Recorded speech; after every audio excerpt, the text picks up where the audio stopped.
अस्सलाम वालेकुम स्टूडेंट्स। कैसे हैं आप सब? दिस इज़ मी ताहा पोपाटिया। और आज इस वीडियो लेसन में हम जो टॉपिक डिस्कस कर रहे हैं वो है हमारा सस्टेनेबिलिटी का टॉपिक। और आज के इस पर्टिकुलर वीडियो लेसन में हम सस्टेनेबिलिटी के बारे में मुख्तलिफ़ चीज़ें पढ़ेंगे। मुख्तलिफ़ एंगल से सस्टेनेबिलिटी क्या है इसको डिस्कस किया जाएगा। याद रहे कि ये एक इंट्रोडक्टरी वीडियो है।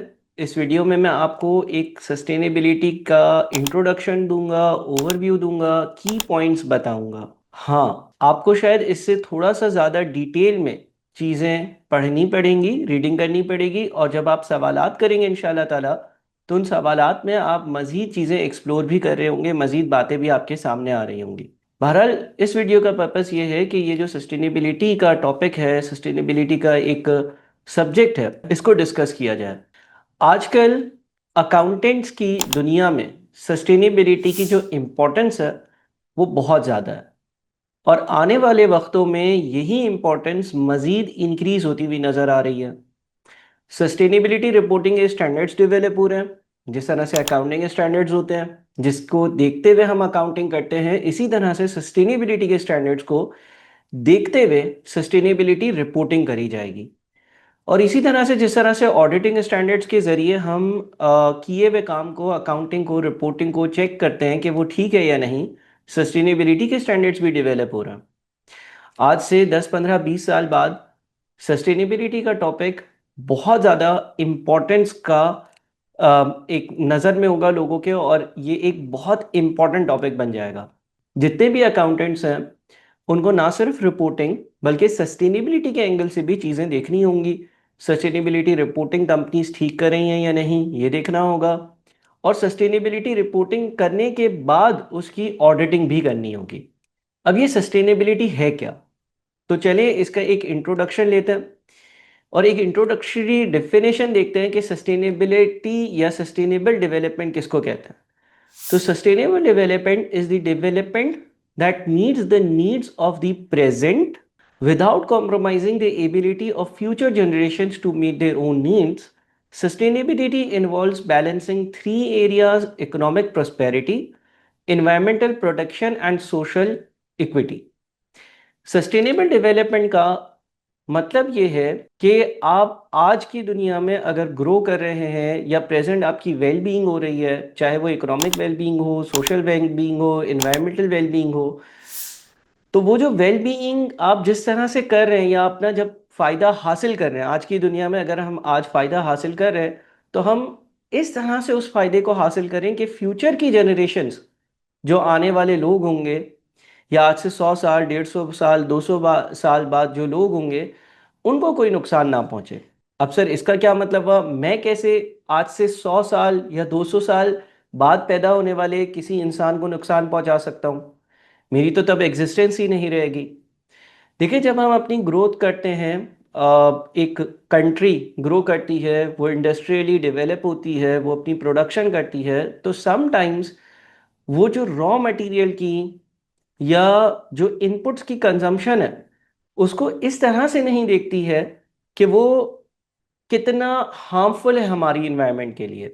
बहुत सारी कंपनीज अगर कार्बन एमिशंस को अकाउंट फॉर ना करें, अगर वो इस चीज़ को अकाउंट फॉर ना करें कि नेचुरल रिसोर्सेज कितना जल्दी ख़त्म हो रही हैं, तो हो सकता है कि वो अपने फ़ायदे के लिए सिर्फ और सिर्फ कॉस्ट बेनिफिट एनालिसिस करे और मॉनेटरी तौर पर जो चीज़ सस्ती हो उससे प्रोडक्शन कर रही हो, इसको कंसिडर ही ना कर रही हो वो कंपनी कि इससे कितना नुकसान पहुंच रहा है, कितने रिवर्स पोल्यूट हो रहे हैं, कितने लोगों को कोई डिजीज पहुंच रही है, और फ्यूचर में क्या नुकसान पहुंचेंगे।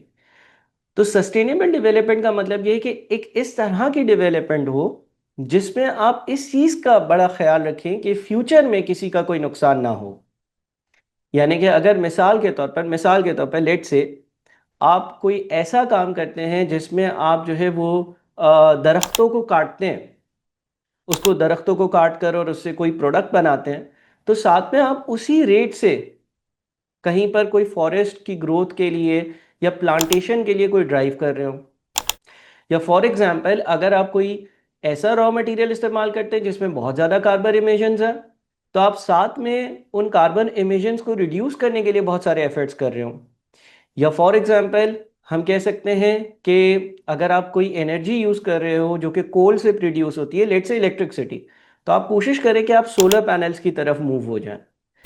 इस तरह के मेजर्स जब आप लेंगे तो जाहिर है कि वो जो नेचुरल रिसोर्सेज हमारे पास हैं जिसकी एक ख़ास हद है, ऑल्दो हम नहीं जानते कि वो कितनी नेचुरल रिसोर्सेज हैं और कितनी मज़ीद एक्सट्रैक्ट हो सकती हैं और कितनी मज़ीद एक्सप्लोर हो सकती हैं और कहाँ कहाँ से हमें मिल सकती हैं, लेकिन वो एग्जॉस्ट ना हो जाए और उसे इन्वायरमेंट को कोई ख़ास डैमेज ना पहुँचे। इन चीज़ों को कंट्रोल में हमें रखना पड़ेगा अगर हम ये चाहते हैं कि आगे आने वाली नस्लें और लोग हमसे कोई नुकसान ना उनको हम पहुंचाएं। तो इसी तरह से हम सस्टेनेबिलिटी में तीन चीज़ें देखते हैं। Number one, economic prosperity, environmental protection and social equity. आगे बढ़ते हैं। Importance of sustainability for society, यानी कि सोसाइटी में लोगों के लिए क्या इंपॉर्टेंस है, सस्टेनेबिलिटी की क्या इंपॉर्टेंस है। Societies are able to reduce pollution, conserve natural resources, and mitigate the detrimental effects of climate change through the adoption of sustainable practices and preserving these resources for future generations. Society जो है वो pollution को reduce कर सकती है, natural resources को जैसे कि मैंने पहले भी कहा कि exhaust होने से रोक सकती है और एक sustainable growth create कर सकती है जिससे future की generations को कोई नुकसान ना पहुंचे। फिर है importance of sustainability for organisations. देखिए पहले हमने सोसाइटी की बात करी, अब हम इदारों की या ऑर्गेनाइजेशंस की बात करते हैं। Sustainability issues have become extremely important across many different industries and organizations worldwide, irrespective of the size and strategies of those organizations. Organizations that take positive actions and publicize their initiatives can achieve competitive advantage as a result. जो organisation, जो इदारा ये show करता है, ये बताता है, ये दिखाता है कि वो एक सस्टेनेबल ग्रोथ की तरफ जा रहा है, जो इदारा, जो ऑर्गेनाइजेशन, जो कंपनी, जो एंटिटी ये शो करती है कि वो सस्टेनेबल डेवलपमेंट की तरफ जा रही है, सस्टेनेबिलिटी का ख्याल रख रही है या वो मेजर्स ले रही है जिससे एनवायरनमेंट को ख़ास नुकसान ना पहुंचे, उनकी सेल्स में इजाफा देखा गया।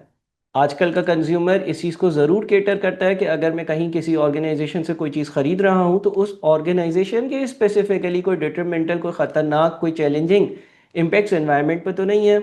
जो चीज़ें मैं परचेज़ कर रहा हूँ उसमें, उसकी प्रोडक्शन में कोई ऐसा मटीरियल तो यूज़ नहीं हुआ जो है वो सराउंडिंग्स को कोई नुकसान पहुँचे।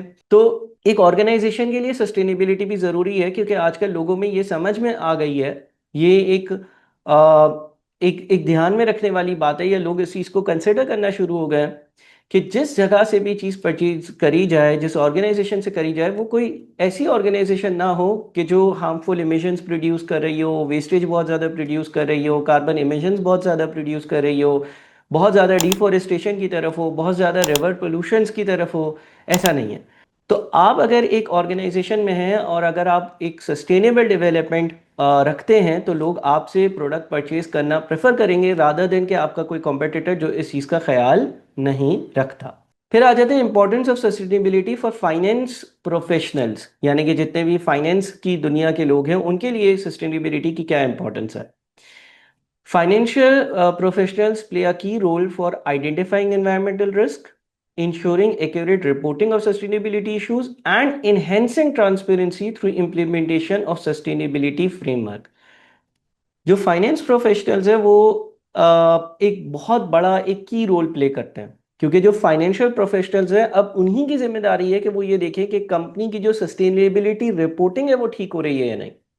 जिस तरह से एक फाइनेंशियल प्रोफेशनल ये चेक करता है कि क्या अकाउंटिंग इंटरनेशनल अकाउंटिंग स्टैंडर्ड्स और इंटरनेशनल फाइनेंशियल रिपोर्टिंग स्टैंडर्ड्स के हिसाब से हो रही है या नहीं, इसी तरह से अब एक फाइनेंशियल प्रोफेशनल ये भी चेक करेगा और करता है, और कुछ जगहों पर ये कंपलसरी भी हो गया है कि क्या कंपनी सस्टेनेबली डेवलप कर रही है या नहीं, क्या कंपनी ने उसके प्रॉपर डिस्क्लोजर्स दिए हैं या नहीं। अब ये याद रखिएगा कि हमेशा जब किसी चीज़ को एक फाइनेंशियल प्रोफेशनल देख रहा होता है तो उसको एक फ्रेमवर्क की ज़रूरत होती है। फ्रेमवर्क का मतलब ये है कि लेट्स से जब मैं अकाउंटिंग चेक करूंगा तो मैं आईएएस और आईएफआरएस देख कर ये देखूंगा कि कंपनी ने उसकी अकाउंटिंग उस हिसाब से की है या नहीं।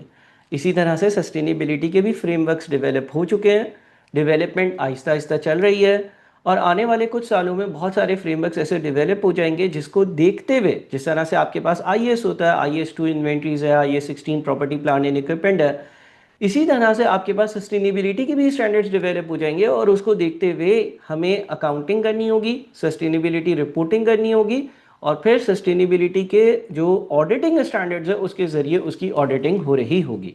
की risk associated with non sustainable practices include. Non sustainable practices में क्या रिस्क होता है? Number one, strategic and business risk. For example, automobile companies that are slow to adopt electric vehicle technologies have lost their market share as compared to innovative companies like Tesla.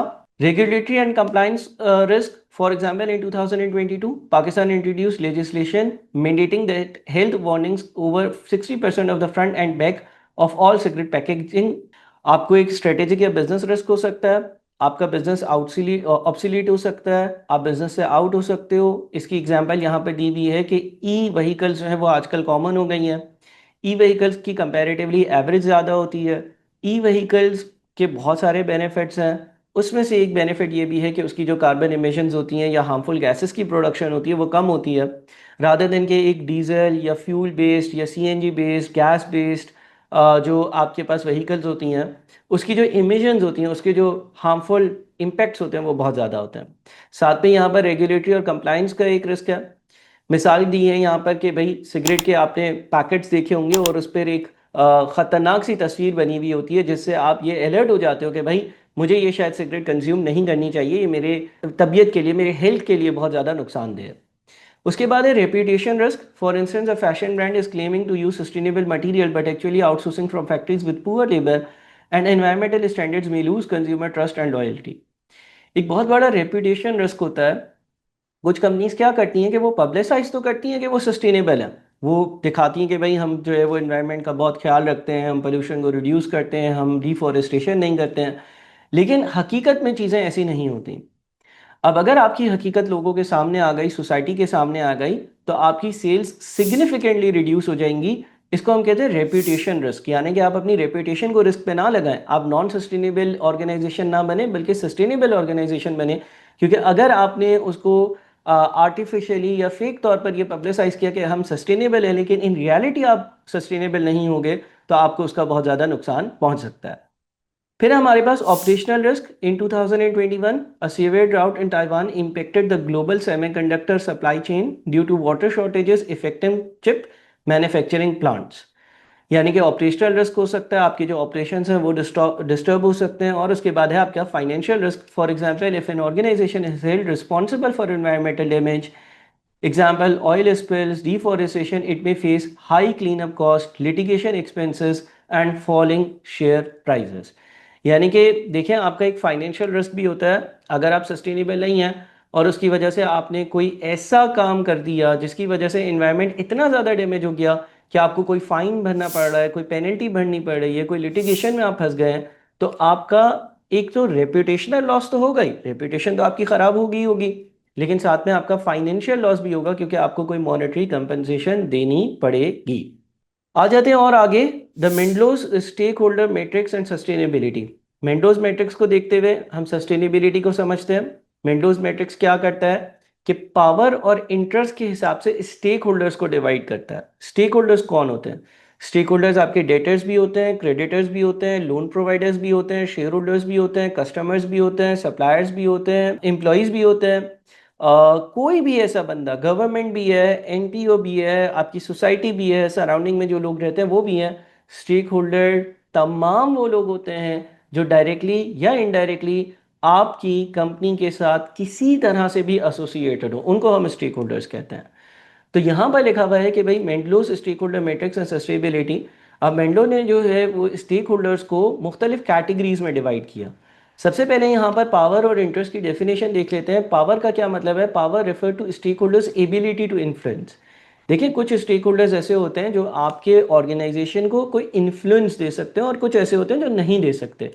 कुछ लोगों के पास बहुत ज़्यादा power होती है जो control कर रहे होते हैं आपकी कंपनी, और कुछ लोग ऐसे होते हैं जो उससे इम्पैक्ट हो रहे होते हैं लेकिन उसको कंट्रोल नहीं कर सकते। मिसाल के तौर पर लेट से आपकी एक फैक्ट्री छोटे से किसी गांव में है और उस गांव की कुल आबादी 70-80 लोग हैं, तो शायद आपकी अगर कंपनी का साइज 2000-3000 लोगों का है और आपकी कंपनी बहुत बड़ी है, तो उन 70 लोगों को हम स्टेक होल्डर ज़रूर कहेंगे। अलबत्ता उनके पास कोई ख़ास पावर नहीं होगा कि वो किसी कंपनी के डिसीजन में इंटरफेयर कर सकें। Interest refers to the extent of a stakeholder's willingness in activities of entity. Interest का मतलब ये है कि कोई कितना विलिंग है किसी एक्टिविटी में पार्टिसिपेट करने के लिए कंपनी की। और अगर आप ये देखें तो यहाँ पर 4 कैटेगरीज डिस्ट्रीब्यूट करी हुई हैं। अगर किसी के पास हाई पावर है और हाई इंटरेस्ट है तो उसके लिए मैनेज क्लोजली, उनको हमें बहुत ज़्यादा क्लोजली मैनेज करना है। उसके पास पावर भी बहुत है, उसके पास जो इंटरेस्ट है वो भी बहुत है। इसी तरह से 4 मुख्तलिफ कैटेगरीज बनाई हुई हैं: keep satisfied, keep informed, monitor और मिनिमम एफर्ट्स। मुख्तलिफ तरह से आपको यहाँ पर स्टेक होल्डर्स को डिवाइड किया हुआ है। कुछ स्टेक होल्डर्स फॉर एग्जाम्पल ऐसे हो सकते हैं जिनके पास ना पावर है ना वो कोई इंटरेस्ट रखते हैं, तो मुझे सिर्फ और सिर्फ उनको मॉनिटर करना है, उनको सिर्फ और सिर्फ मिनिमम एफर्ट देकर और ये देखना है कि भाई उनको सिर्फ मॉनिटरिंग करनी है, वो बहुत ज़्यादा हम मुझे इन्फ्लुएंस नहीं कर सकते। अब सर इसका जो सस्टेनेबिलिटी है उसके साथ क्या लिंक है? According to Mendelow's matrix there are 4 types of stakeholders. Mendelow matrix के हिसाब से 4 तरह के स्टेक होल्डर्स हैं। सबसे पहले की प्लेयर्स, जिनके पास हाई पावर और हाई इंटरेस्ट हो। They must be manage closely through active engagement and two way communication. कुछ ऐसे लोग होते हैं जिनके पास बहुत ज़्यादा पावर भी है और वो बहुत ज़्यादा इंटरेस्ट भी रखते हैं। इसका मतलब वो आपके लिए सबसे ज़रूरी स्टेक होल्डर है। उनके साथ आपने टू वे कम्युनिकेशन रखनी है, उनको डिक्टेशन नहीं करनी है, उनसे डिस्कशन करनी है। क्योंकि अगर वो नाराज़ हो गए तो उनके पास इतनी पावर है कि आपकी कंपनी को कोई नुकसान पहुंचा सकता है और उनका इंटरेस्ट भी कंपनी में ज़्यादा है। मिसाल के तौर पर एक ऐसा शेयर होल्डर है जिसके पास 90% कंपनी के शेयर्स हैं, तो हम उसको की प्लेयर कहेंगे। उसके पास वोटिंग राइट्स भी हैं, वो इंटरेस्ट भी रखता है, वो आपकी कंपनी के साथ एसोसिएटेड भी है, उसके पास हर तरह के पावर भी हैं, वो डिसीजन मेकिंग में इंटरवीन कर सकता है। तो आप उसको डिक्टेट नहीं कर सकते कि भाई ऐसा करो और ऐसा ना करो, बल्कि आपको उससे डिस्कशन करनी होगी। Keep satisfied, high power, low interest, they should be keep satisfied to ensure they remain supportive and do not become obstructive. कुछ लोग ऐसे जिनके पास पावर बहुत ज़्यादा है लेकिन वो इतने ज़्यादा आपके इदारे में इंटरेस्ट नहीं लेते। कोई ऐसा एक्सटर्नल बंदा है जो आपकी कंपनी के किसी रूल को, लॉ को, प्रिंसिपल को डिक्टेट कर सकता है, चेंज कर सकता है, आप पे फाइन या पेनल्टी लगा सकता है। उसके पास पावर ज़रूर है लेकिन वो इतना ज़्यादा इंटरेस्टेड नहीं होता, वो दूर रहता है। तो इस तरह के लोगों को आपने सेटिस्फाइड रखना है ताकि वो इनएक्टिव ही रहें और आपकी कंपनी के डिसीजन मेकिंग में इंटरवीन ना करें। कीप इन्फॉर्म्ड अगली कैटेगरी है। Low power high interest, they should be kept informed through regular updates as they can be valuable allies and may become more influential over time. किसी के पास अगर high interest है, यानी कि उस कंपनी के जो ऑब्जेक्टिव्स हैं और उस बंदे के जो ऑब्जेक्टिव्स हैं वो अलाइंड है। बहरहाल उसके पास अभी पावर नहीं है इतनी कि वो कोई डिसीजन कंपनी के डिसीजंस में इंटरवीन कर सके, तो इनको हमें इन्फॉर्म रखना है और रेगुलरली अपडेट करना है। ये कभी भी हाई पावर वाली कैटेगरी में आ सकते हैं। और फिर आखिरी है minimal effort, low power, low interest. They require minimal efforts but their position should be monitored in case their interest और पावर चेंजेस। अब सर इसका सस्टेनेबिलिटी के साथ क्या ताल्लुक है? देखिए, जब आप सस्टेनेबिलिटी से रेलेवेंट कोई भी डिसीजन लेते हैं तो आपके जो स्टेक होल्डर्स होते हैं उनको आपको इन्फॉर्म करना होगा। सस्टेनेबिलिटी से रिलेवेंट कोई भी डिसीजन लेंगे तो हो सकता है कि स्टेक होल्डर से हमें कभी कभी अप्रूवल लेना होगा। तो हम ये देखेंगे कि भाई कौन से लोग अप्रूवल के लिए ज़रूरी हैं, कौन से लोग जो है ऐसे हैं जिनको सिर्फ इन्फॉर्म करना है, कौन से लोग जो है उनका बहुत ज़्यादा पावर है और उनका डिसीजन मेकिंग में इन्वॉल्व होना बहुत ज़्यादा ज़रूरी है। तो इस तरह से आपको इसको बहरहाल एक दूसरे के साथ लिंक करना होगा। फिर आ जाते हैं एक और क्लासिफिकेशन में, the stakeholders radar and sustainability. The stakeholder radar identifies 4 kinds of stakeholders. Stakeholders की डेफिनेशन में पहले ही बता चुका। स्टेक होल्डर रेडार जो है वो स्टेक होल्डर्स को आइडेंटिफाई करता है 4 कैटेगरीज में। सबसे पहले customer, these are the end users who have to adopt to sustainability change and will pay for और use the new products and services. देखिए, कस्टमर्स वो ये हैं जो सस्टेनेबिलिटी का एंड यूज़र है, यानी कि आपके प्रोडक्ट का एंड यूज़र है, यानी कि आपकी सर्विस का, प्रोडक्ट का एंड यूज़र है। और ये वो हैं जिन्होंने सस्टेनेबल चेंज को एडॉप्ट करना होगा। अगर ये कस्टमर्स सस्टेनेबिलिटी डिमांड करते हैं तो आपको सस्टेनेबल डेवलपमेंट इनको ऑफर करनी होगी। आपको अपनी कंपनीज में हर सस्टेनेबिलिटी का स्टेप ज़रूर लेना होगा, क्योंकि ये वो बंदा है, ये वो कस्टमर है, ये वो कैटेगरी है जो प्रोडक्ट्स और सर्विसेज खरीदेगा। इवेंचुअली ये कंपनी तब चलती है जब वो प्रॉफिट्स कमा रही हो, जब उसके कस्टमर सेटिस्फाइड हो। अगर कस्टमर्स ही सेटिस्फाइड नहीं होंगे, अगर कस्टमर्स को ही आप खुश नहीं रखेंगे, अगर कस्टमर्स जो चाह रहे हैं वो ही उनको प्रोवाइड नहीं करेंगे, तो आपकी कंपनी लॉन्ग टर्म में सस्टेनेबल कंपनी नहीं कहलाएगी। फिर आ जाते हैं सप्लायर्स की तरफ। दीज आर पीपल और groups of people who contribute to designing, defining, building and implementing sustainability initiatives. अब अगर आप एक प्रोडक्ट मैन्युफैक्चरर हैं, सर्विस प्रोवाइडर हैं, तो उसकी कहीं से सप्लाई आ रही होगी। यानी कि आप लेट से रॉ मटेरियल परचेज कर रहे होंगे, आप सर्विसेज के लिए कोई ट्रेनर्स को हायर कर रहे होंगे, तो आपने ये इम्पैक्ट भी देख रहे हैं कि सप्लायर्स जो है वो कितना सस्टेनेबल है और आपकी सस्टेनेबिलिटी में कितना कंट्रीब्यूट करते हैं। क्योंकि अगर आप जिन सप्लायर से चीज़ें खरीद रहे हैं वो सस्टेनेबिलिटी का एहतियात नहीं करते, ख्याल नहीं रखते, तो इवेंचुअली आपकी कंपनी का जो प्रोडक्ट है, जो सर्विस है, जो गुड है, उसमें वो फैक्टर्स अकाउंट फॉर नहीं होंगे और कस्टमर्स तक वो वाली बात नहीं पहुंच रही होगी। उसके बाद इन्फ्लुएंसर्स हैं। These can influence, set guidelines and directors, popularise, propagate and inspire the path toward sustainability. हमेशा की तरह दुनिया में कुछ इन्फ्लुएंसर्स होते हैं, हर फील्ड के कोई इन्फ्लुएंसर्स होते हैं जिसकी लोग या जिसके ऑडियंस जो है वो सुनना पसंद करती है, जिसको फॉलो करना पसंद करती है। चाहे वो एजुकेशनल सेक्टर हो, इंटरटेनमेंट सेक्टर हो, कुछ भी हो। कुछ लोगों में इस तरह का एक बात करने का अंदाज होता है या कुछ इस तरह की बात होती है जिससे लोग अट्रैक्ट होते हैं।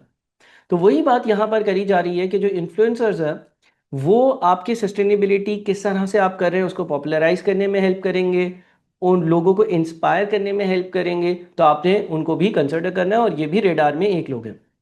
फिर है governance. These can make decisions prioritising, assigning budget, providing resources etcetera related to sustainability initiatives. Governance वाले वो लोग होंगे जो इस तरह के डिसीजन लेंगे कि कितना बजट एलोकेट करना है, क्या टीम बनानी है, किस तरह से सस्टेनेबिलिटी प्रोवाइड करनी है। Segmenting the stakeholders. अब आपके सामने एक और तरह से सेगमेंटिंग आ रही है स्टेक होल्डर्स की। स्टेक होल्डर्स हर वो इंसान, हर वो बंदा, हर वो इदारा, हर वो ऑर्गेनाइजेशन, हर वो सोसाइटी जो डायरेक्टली या इनडायरेक्टली किसी कंपनी के साथ एसोसिएटेड हो। तो यहाँ पर आपके पास लिखा हुआ है वाइटल टू इंगेज, उससे थोड़ा सा आगे बढ़ते हैं तो नेसेसरी टू इंगेज, उससे थोड़ा सा आगे बढ़ते हैं तो good to have on board, और उससे थोड़ा सा और आगे बढ़ते हैं तो कर्टेसी टू इन्फॉर्म। यानी कि अगेन देखिए, हम चार लोगों को अलग अलग तरह से क्लासिफाई कर रहे हैं। पहले हमने मैट्रिक्स में क्लासिफाई किया, फिर हमने रेडार में क्लासिफाई किया, और फिर हम यहाँ पर सेगमेंट्स बना रहे हैं स्टेक होल्डर्स के। कुछ वो होते हैं तो जो वाइटल टू इंगेज होते हैं, वेरी इंपॉर्टेंट, फिर नेसेसरी टू इंगेज थोड़े से कम इंपॉर्टेंट, फिर good to have on board जिनका आपके साथ होना अच्छा होता है लेकिन वो बहुत ज़्यादा वाइटल नहीं है, वो थर्ड कैटेगरी है। और फिर फोर्थ कैटेगरी है कर्टेसी टू इन्फॉर्म, यानी कि उनको इन्फॉर्म करना है। यही एक ही चीज़ को क्लासिफाई करने का, डिस्ट्रीब्यूट करने का, तकसीम करने का एक और तरीका है। इसमें आपके पास क्या लिखा हुआ है? वाइटल टू इंगेज कौन है? These are the stakeholders whose participation is crucial for success और failure of the change. Vital to engage वो कैटेगरी है जिसको हम वी से डिनोट कर रहे हैं शॉर्ट फॉर्म में, जो स्टेक होल्डर्स जिनकी पार्टिसिपेशन बहुत ज़्यादा क्रूशियल है, ज़रूरी है आपकी सक्सेस के लिए। Necessary to engage, these stakeholders must take part in order to contribute to the desired impact. Good to have on board those who, if they participate, will ensure that the result is better or more comprehensive. Courtesy to inform those whose degree of participation does not condition the success of the initiative, and as a result their involvement would not be sought. यानी कि vital to engage वो लोग हैं जो आपके लिए बहुत ज़्यादा इंपॉर्टेंट है। कभी भी कोई सस्टेनेबिलिटी से रिलेवेंट आप डिसीजन लेंगे तो वाइटल टू इंगेज लोग वो होंगे जिनको आप क्लासिफाई करोगे कि भाई इनको इन्फॉर्म भी करना है, इनसे डिसीजन मेकिंग में भी पार्टिसिपेशन करनी है। और सबसे कम क्या होगा? Courtesy to inform. अगेन ऊपर वाली जो हमने क्लासिफिकेशन करी है उसको मुख्तलिफ तौर से क्लासिफाई कर रहे हैं, मुख्तलिफ तौर से डिस्ट्रीब्यूट कर रहे हैं। Stakeholders expectations regarding sustainability, अब ये एरिया इंपॉर्टेंट है। यानी कि जो आपके मुख्तलिफ स्टेक होल्डर्स होते हैं वो क्या एक्सपेक्ट करते हैं सस्टेनेबिलिटी से रेलिवेंट, उनकी क्या एक्सपेक्टेशन होती है आपसे, वो क्या चाह रहे होते हैं, क्या मांग रहे होते हैं। तो नंबर वन इन्वेस्टर्स या ओनर्स हैं। They expect companies to disclose their ESG performance through formal reporting frameworks like the Global Reporting Initiative GRI और Sustainability Accounting Standards Board SASB। ESG का मतलब है इकोनॉमिक, सोशल, गवर्नेंस से relevant जितनी भी आपकी परफॉर्मेंस है उसका डिस्क्लोजर हो एक प्रॉपर फ्रेमवर्क के तहत। फ्रेमवर्क का मतलब ये होता है कि जिस तरह से रिपोर्टिंग के लिए हम IS IFRS को फ्रेमवर्क लेते हैं, यानी कि एक बताई गई गाइडलाइंस के तहत। ये गाइडलाइंस मुख्तलिफ तरह की हैं, इसमें से एक है GRI यानी कि ग्लोबल रिपोर्टिंग इनिशिएटिव, और सस्टेनेबिलिटी अकाउंटिंग स्टैंडर्ड्स बोर्ड, जिस तरह से इंटरनेशनल अकाउंटिंग स्टैंडर्ड बोर्ड है रिपोर्टिंग स्टैंडर्ड्स जो बनाता है, इसी तरह से एक सस्टेनेबिलिटी का जो अकाउंटिंग स्टैंडर्ड्स बोर्ड है वो भी है, और वो अपने स्टैंडर्ड्स बनाता है। तो इन्वेस्टर्स या ओनर्स ये चाहेंगे कि उनको जो आप इंफॉर्मेशन दें वो इंफॉर्मेशन किसी फ्रेमवर्क के तहत उनको बताई गई हो। Employees and managers, they expect organizations to provide safe, inclusive, and fair working environment. They value opportunities to participate in sustainability initiatives, receiving training related to sustainability practices, and work within an organization that upholds ethical values and corporate responsibility. Employees और managers जो होते हैं वो हमेशा ये चाहते हैं कि उनका वर्क एनवायरनमेंट जो है वो सस्टेनेबल हो, वहाँ पर सेफ इन्वायरमेंट हो, वहाँ पर जो है वो चीज़ें ठीक ठाक हो, फेयर वर्किंग इन्वायरमेंट हो, सारी चीज़ें उनको प्रोवाइड करी जा रही हों, कोई वहाँ पर मसले मसाइल ना हो। Customers they increasingly demand products that are ethically and sustainability produced. Their expectation includes the use of eco-friendly materials, safe and non-toxic manufacturing process, and transparent supply chain practices. जैसे कि मैंने कहा कि कस्टमर्स के पास या कंज्यूमर्स के पास information आती चली जा रही है कि उनको जो प्रोडक्ट्स वो डिमांड करते हैं वो चाहते हैं कि वो सस्टेनेबिलिटी डेवलप हुए हुए हों, वो इको फ्रेंडली रॉ मटेरियल से डेवलप हुए हुए हों, वो ऐसे प्रोडक्ट्स हों जिसमें कोई हार्मफुल गैसेस की इमिशंस की कोई ऐसे रॉ मटेरियल का इस्तेमाल ना हुआ हो जो एनवायरनमेंट के लिए अच्छा नहीं होगा। फिर आ जाते हैं governments and regulators. They expect organisations to comply with environmental laws, labour standards and other sustainability related regulations. Obviously government ये चाहती है कि जो भी कंपनी है वो रेलेवेंट लॉज को, रूल्स को, रेगुलेशंस को फॉलो करें। NGOs they expect transparency and measurable impact from corporate sustainable efforts. NGOs यानी कि नॉन गवर्नमेंट ऑर्गेनाइजेशंस की क्या एक्सपेक्टेशन है, वो ट्रांसपेरेंसी चाहते हैं। Media outlets they seek access to credible and impactful sustainability stories that reflect wider societal values.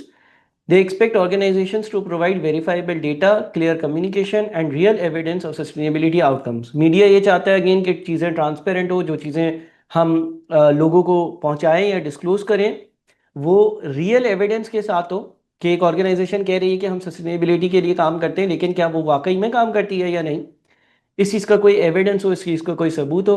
Local communities they expect organisations to respect local customs, protect natural resources and contribute to the social and economic development of the area. Local communities ये expect करती हैं कि organisation जितनी भी होंगी वो local community की जो प्रैक्टिसेस हैं, कस्टम्स हैं, नॉर्म्स हैं, नेचुरल रिसोर्सेज हैं, उसको मेंटेन करेंगी। अब आ जाते हैं सस्टेनेबिलिटी के एक और एंगल पर, और वो है 3 पिलर्स ऑफ सस्टेनेबिलिटी। यानी कि सस्टेनेबिलिटी को 3 अलग अलग पिलर्स से हम यहाँ पर डिफाइन कर रहे हैं। उसमें आपको नजर आ रहा है कि एक एनवायरमेंटल है, एक सोशल है और एक इकोनॉमिक है। सर ये बात तो हम पहले भी दोहरा चुके हैं, बिल्कुल, जो हमने चैप्टर के शुरू में बात करी थी, और वही बात यहाँ पर दोबारा से आ रही है कि जब आप सस्टेनेबिलिटी करते हैं तो आप सोशल एंगल देखते हैं, एनवायरमेंटल देखते हैं और इकोनॉमिक देखते हैं। अब इन 3 पिलर्स को ज़रा हम डिस्कस करते हैं। The first pillar, environmental sustainability. Environmental sustainability refers to the systematic management of natural resources to prevent the ecosystem degradation and ensure that the environment continues to provide the necessary resources and services for present and future generations. वही वाली बात कि आपने environmentally sustainable होना, उसका मतलब ये है कि इकोसिस्टम का ख्याल रखना है, कोई भी हार्मफुल इमिशंस को प्रोड्यूस नहीं करना, वेस्टेज को ज़्यादा प्रोड्यूस नहीं करना, नेचुरल रिसोर्सेज को देखकर इस्तेमाल करना। Every economic activity has an environmental impact, and that effect is known as environmental footprint. This environmental footprint is mostly harmful, and mitigating it requires proactive and sustainable efforts. Key environmental threats क्या हो सकते हैं? Pollution, climate change, loss of biodiversity यानी कि deforestation का होना, जो हमारे पास डिस्टिंक्ट स्पीशीज हैं उनका ख़त्म होना, over exploitation of natural resources का बहुत ज़्यादा इस्तेमाल करना है, एक्सेसिव वेस्ट एंड इनसस्टेनेबल कंजम्पशन, और अनसस्टेनेबल एग्रीकल्चरल प्रैक्टिसेस यानी कि बहुत तेज़ी से रॉ मटेरियल का इस्तेमाल करना। तो ये आपका पहला एंगल है। The second pillar, social sustainability. Social sustainability refers to the capacity of a society to maintain and uphold the well-being of its people. अब वो environment से लिंक था, ये लोगों से लिंक था। डिफरेंस क्या है? Environmental sustainability is linked to environment, social sustainability is linked to people. well-being of its people by ensuring equal access to basic needs, protecting human rights, promoting social equity and encouraging community resilience. यानी कि social sustainability का मतलब यह है कि society में जो लोग हैं उनको इक्वल अपॉर्चुनिटीज मिले, हर किसी के पास बेसिक नीड्स का एक्सेस हो, मेडिकल फैसिलिटीज अवेलेबल हो, स्कूल्स अवेलेबल हो, सोसाइटी का भला हो रहा हो.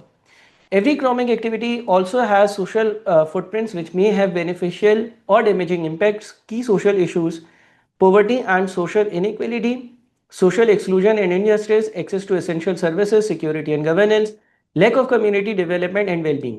यानी कि लोगों के पास गुर्बत नहीं होनी चाहिए, कोई टैक्स सिस्टम में भी ऐसा हो कि जो अमीर है वो ज़्यादा टैक्स पे कर रहे हो और जो गरीब है उनको उसका फ़ायदा हासिल हो रहा हो. उनके पास असेंशियल सर्विसेज जो इंपॉर्टेंट कोर सर्विसेज होती हैं, रोटी कपड़ा मकान, हॉस्पिटल, स्कूल, इन सब का अच्छा एक्सेस हो, इन सब की प्रोविजन दी जाए उन लोगों को, और किसी तरह से सोशल एक्सक्लूजन या इनजस्टिस ना हो किसी एक पर्टिकुलर तबके के लोगों के साथ, किसी एक सर्टेन कम्युनिटी के साथ किसी तरह का इनजस्टिस ना हो, सब इक्वली ट्रीट हो और उनको इक्वल बेनिफिट्स हासिल हो रहे हों.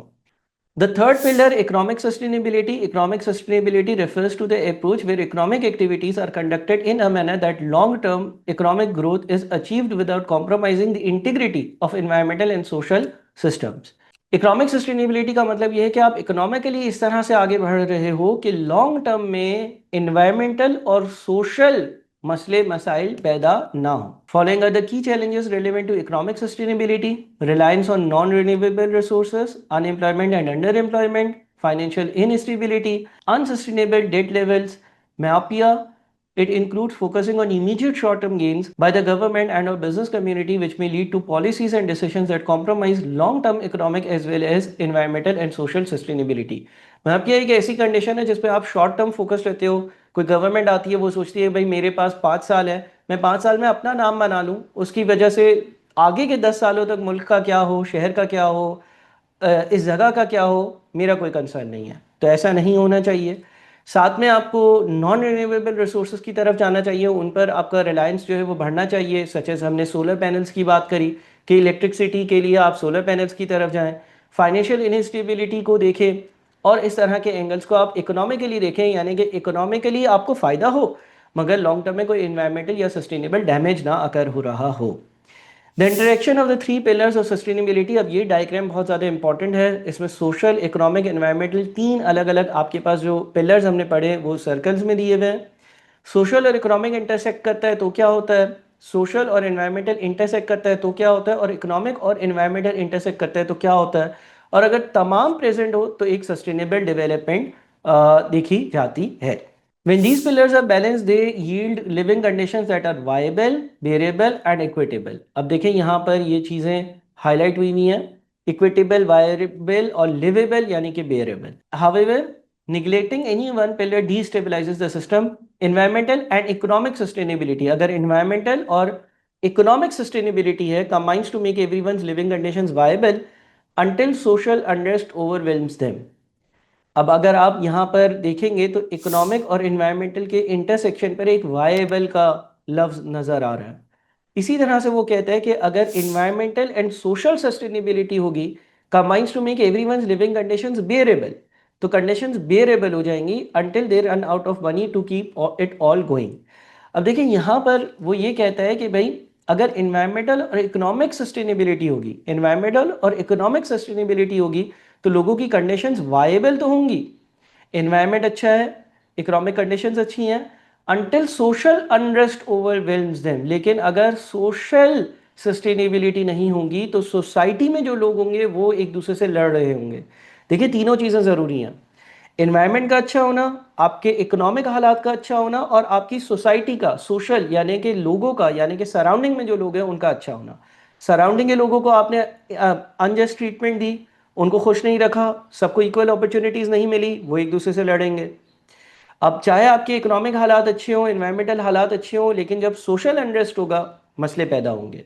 उसके बाद इन्वायरमेंटल एंड सोशल अगर प्रेजेंट हो लेकिन आपके पास पैसा ही ना हो, आप किसी ऐसी जगह रहते हैं जहाँ का इन्वायरमेंट बहुत अच्छा है, लोग बहुत अच्छे हैं, एक दूसरे के साथ खुद खुश है, मिलजुल कर रहते हैं, लेकिन गुर्बत है, फिर भी मसला है. Economic and social sustainability combines to make everyone's living conditions equitable until the environment degrades to where Earth can't sustain human life. अब अगर इकोनॉमिक और सोशल चीजें अच्छी हैं, लोग एक दूसरे के साथ खुशी से रहते हैं, पैसों का भी कोई मसला नहीं है, लेकिन उस जगह के इन्वायरमेंट में बहुत ज्यादा मसला है, बहुत ज्यादा पोल्यूशन है, फिर भी मसला है।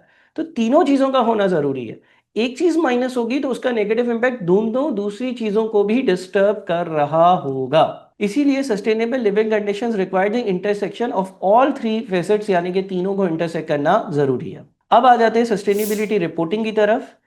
The Global Reporting Initiative GRI explains that a sustainability report is a report published by a company or organization about the economic, environmental, and social impacts caused by its everyday activities. GRI also provides sector specific standards to address the unique sustainability challenges of different industries. Sustainability reporting can be considered synonymous with other terms for non-financial reporting such as triple bottom line reporting, CSR reporting and more. देखिए sustainability reporting की जैसे कि मैंने बात करी, तो GRI या global reporting initiative एक ऐसा इनिशिएटिव है जो एक्सप्लेन करता है कि कंपनीज किस तरह से अपनी सस्टेनेबिलिटी रिपोर्टिंग करें, कंपनीज किस तरह से बताएं कि वो सस्टेनेबल डेवलपमेंट की तरफ जा रही हैं।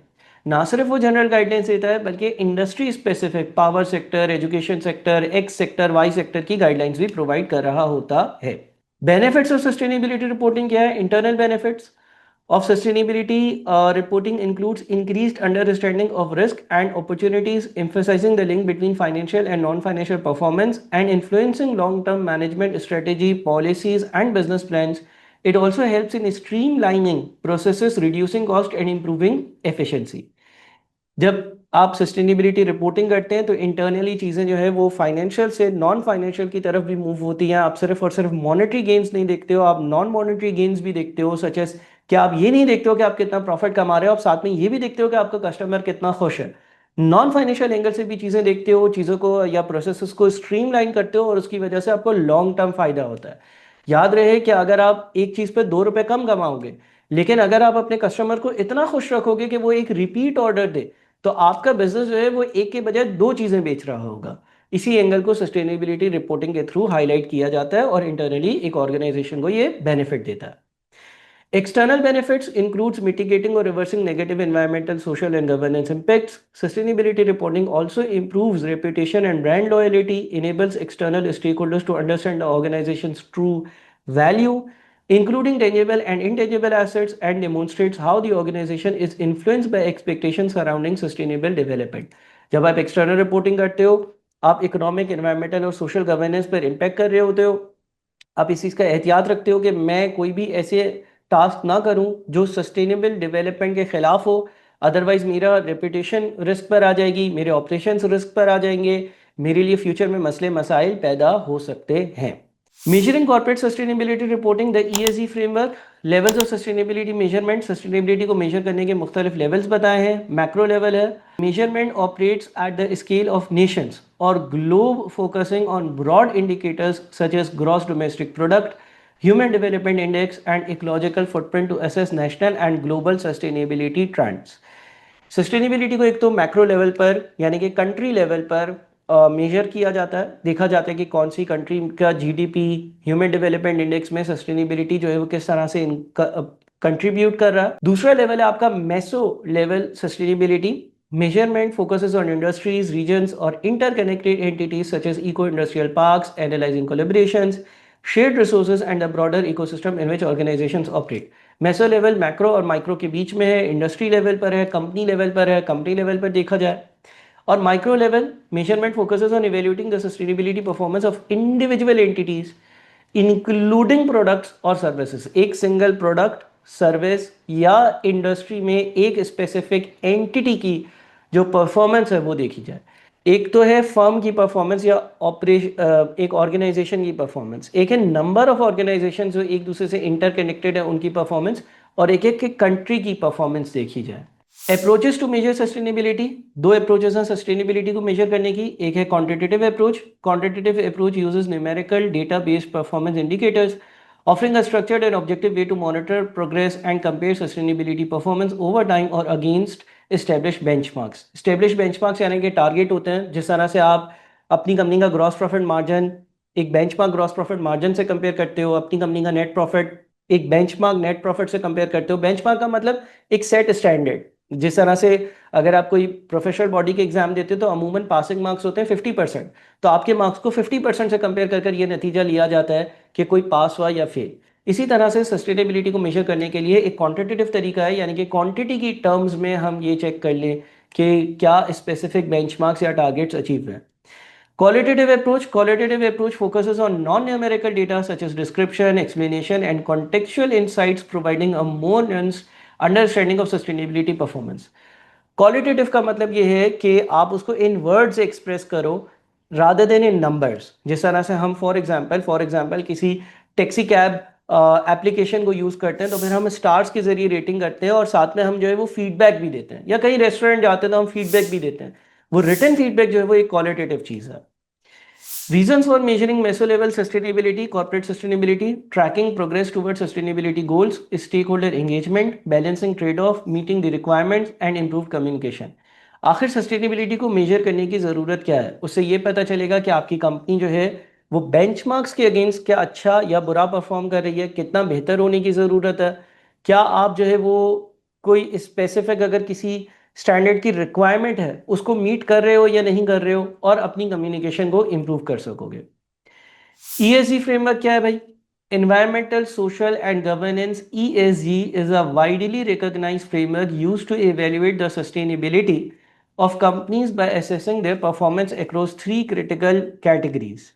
ये भी एक फ्रेमवर्क है जो वाइडली यूज होता है, जिससे आप ये इवेल्युएट कर सकते हो कि आपकी कंपनी जो है वो कितनी सस्टेनेबल है। इसकी तीन क्रिटिकल कैटेगरीज क्या है? Number one, the environmental factors encompass a broad range of considerations related to how a company interacts with the natural world. Social factors examine a company's relationship with its employees, customers, suppliers, and the communities in which it operates. Governance pillar focuses on how a company is managed and governed. ESG, environmental social governance, environmental पे क्या impact है, society पर क्या impact है, और कितनी अच्छी तरह से एक कंपनी गवर्न कर रही है, अपनी कंपनी को सस्टेनेबिलिटी की तरफ कितनी अच्छी तरीके से लेकर जा रही है।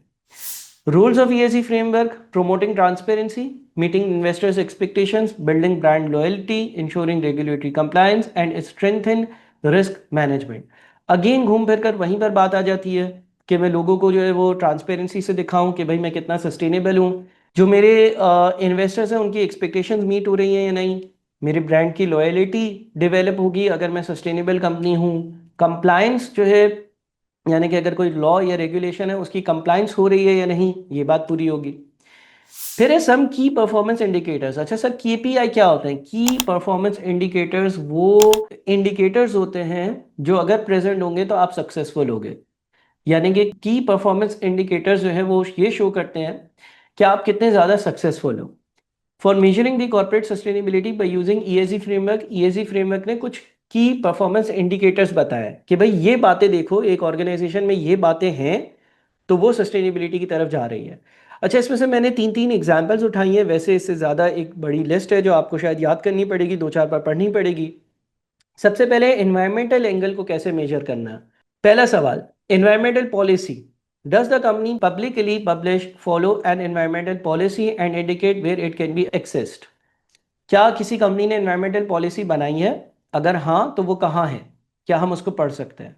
अगर ये कंपनी है उसने एनवायरमेंटल पॉलिसी बनाई ही नहीं है तो ये फ्रेमवर्क बोलता है कि इस स्पेसिफिक एंगल में उसको -1, -1 का मार्क्स दे दो, यानी कि उसने एक चीज पूरी नहीं करी।